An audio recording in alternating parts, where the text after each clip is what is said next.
साथियों नमस्कार। एक बार पुनः स्वागत है आपका ज्ञान गंगा आयुर्वेद क्लासेस में। आज हम पढ़ने वाले हैं मल्टीपल चॉइस क्वेश्चन अर्थात एमसीक्यू, जो कि चरक संहिता के सूत्र स्थान के 11वें चैप्टर से बनेंगे। और चैप्टर का नाम क्या है? त्रिऐषणी अध्याय। चैप्टर का नाम क्या है? त्रिऐषणी। तो चैप्टर का नाम ही शुरू होता है त्रिऐषणा। तो त्रिऐषणा, इससे क्वेश्चन बहुत भरपूर बन के आते हैं। तो आइए देख लेते हैं क्या क्या चीज़ें हैं। तो यहाँ देखेंगे पहला क्वेश्चन क्या बन रहा है। चरकानुसार त्रिऐषणा है, तो चरक के अनुसार त्रिऐषणा कौन कौन सा है? देखेंगे ऑप्शन देखेंगे। ए धर्म अर्थ मोक्ष, दूसरा है धर्म काम मोक्ष, और देखेंगे तीसरा है प्राण ऐषणा धन ऐषणा परलोक ऐषणा, चौथा है प्राण धन धर्म। तो सही जवाब क्या है चरक के हिसाब से त्रिऐषणा? प्राण ऐषणा, धन ऐषणा और परलोक ऐषणा। प्राण धन परलोक, ऑप्शन सी।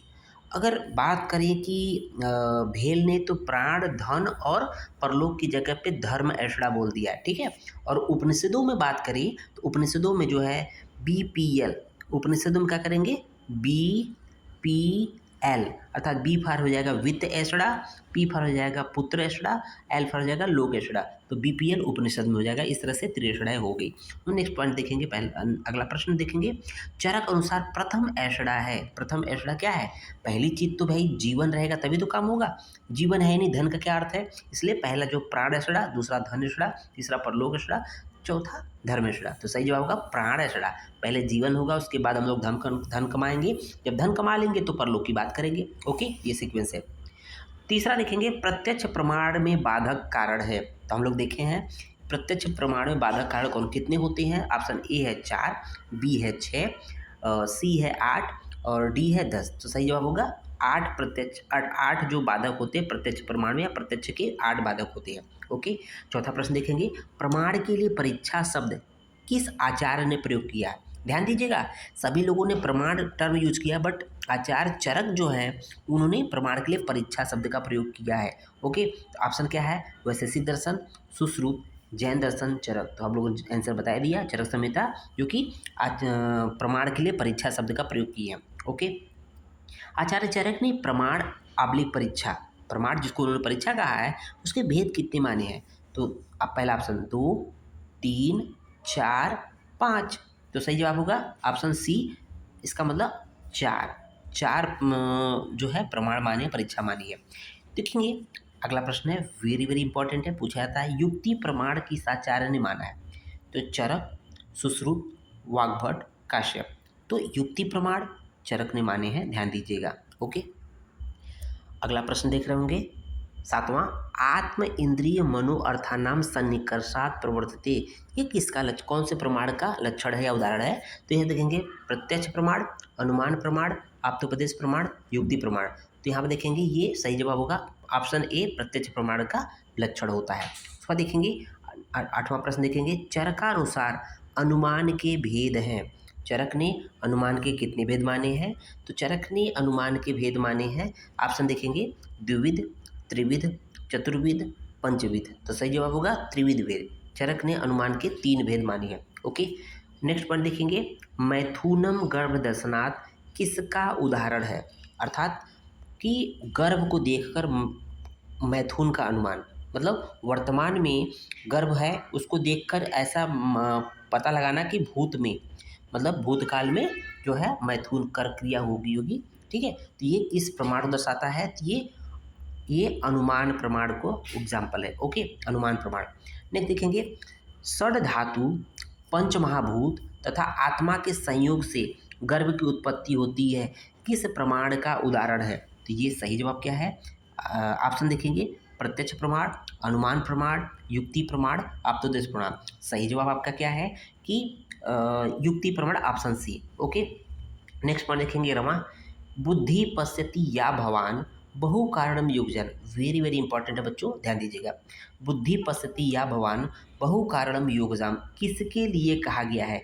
ऑप्शन देखेंगे प्रत्यक्ष प्रमाण के लिए, अनुमान प्रमाण के लिए, युक्ति प्रमाण के लिए कि उपमान के लिए? सही जवाब है युक्ति प्रमाण के लिए बोला गया है, ये युक्ति। नेक्स्ट देखेंगे अगला पॉइंट। चरकानुसार कौन सा प्रमाण पुनर्जन्म को सिद्ध करता है? तो ये देखेंगे ऑप्शन, आप्तोपदेश प्रमाण, प्रत्यक्ष प्रमाण, अनुमान प्रमाण, युक्ति प्रमाण। तो आप पुनर्जन्म की सिद्धि युक्ति प्रमाण के द्वारा होती है। ओके, सही जवाब ऑप्शन डी। अगला प्रश्न देखेंगे, त्रय उपस्तंभ है। त्रय उपस्तंभ कौन कौन से हैं? तो ऑप्शन देख रहे होंगे, वात पित्त कफ, आहार निद्रा ब्रह्मचर्य, तीसरा है सत्व आत्मा शरीर, चौथा ऑप्शन है आहार निद्रा और ब्रह्मचर्य। देखेंगे ये वाला दोनों ठीक है, बी और डी, बट यहाँ पर ब्रह्मचर्य है और उसमें अब्रह्मचर्य है। सही जवाब होगा बी, आहार निद्रा और ब्रह्मचर्य। ओके, ये है त्रय उपस्तंभ। उसका देखेंगे, नेक्स्ट पॉइंट है, युक्ति से सिद्धि मिलती है। युक्ति से क्या सिद्धि होती है? युक्ति से क्या प्राप्त होता है? धर्म की, अर्थ की, काम की। तो ये सभी की मिलती है, अर्थात जो धर्म अर्थ काम त्रिवर्ग त्रिवर्ग की सिद्धि मिलती है, अर्थात धर्म की, अर्थ की, काम की, तीनों की सिद्धि मिलती है युक्ति से। ओके, नेक्स्ट पॉइंट देखेंगे, सहज कालजम युक्ति कृतम भेद है। किसका भेद है? त्रय उपस्तंभ का, त्रिविध बल का, त्रिविध कर्म का, त्रिविध औसत का। तो सही जवाब क्या होगा? त्रिविध बल, अर्थात ऑप्शन बी जो है इसका सही जवाब है। नेक्स्ट पॉइंट देखेंगे, त्रिविधम विकल्पम त्रिविधम एव कर्म है। कर्म का, काल का, प्रज्ञापराध का, प्रवृत्ति का। सही जवाब क्या हो जाएगा? प्रज्ञापराध, ऑप्शन सी। त्रिविधम विकल्पम त्रिविधम एव कर्म प्रज्ञापराधम। ओके, ऐसा बोला गया है। नेक्स्ट पॉइंट देखेंगे, त्रिविध रोग है। निज रोग, आगंतुक रोग, मानस रोग या आलाब्दीज। तो आलाब्दीज हो जाएगा, option D. Okay, next point देखेंगे, शाखा, मर्म, अस्थि, संदेह, कोष्ठ हैं। ये तीनों क्या है? त्रिविध रोग मार्ग हैं, या त्रिविध रोग हैं, या त्रिविध बल हैं, या त्रिविध औषध हैं। सही जवाब क्या हो जाएगा?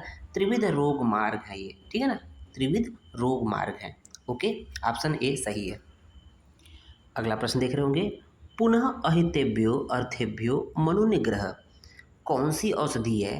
तो देखेंगे ऑप्शन आपके सामने है, दैव विपाश्रय, युक्ति विपाश्रय, सत्वावजय या शोधन।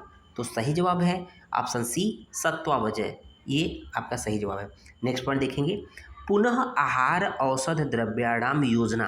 पुनः आहार औषधि द्रव्याणाम योजना कौन सी औषधि है? दैव विपाश्रय, युक्ति विपाश्रय, सत्वावचय या संशोधन। ठीक है, तो ये सही जवाब होगा ऑप्शन बी, युक्ति विपाश्रय अर्थात युक्ति।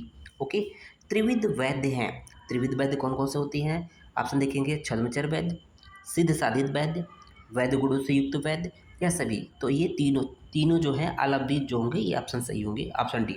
तो देखेंगे, त्रिऐषणी अध्याय में कुल कितने त्रित्व अर्थात जो तीन त्रिविध वैद्य, त्रिविध रोग मार्ग ऐसे करके कितने आए हैं? तो टोटल इसकी संख्या कितनी आई है? ऑप्शन देख रहे होंगे 5, 6, 7, 8। ऑप्शन डी सही होगा, अर्थात अष्टत्रितय। अष्टत्रितय इस तरह से आया, अष्टत्रिक का वर्णन आया, इसका मतलब 8 जो है ऐसे हैं जो तीन तीन के ग्रुप में आए हैं। तो ऑप्शन डी 8। ओके, धन्यवाद।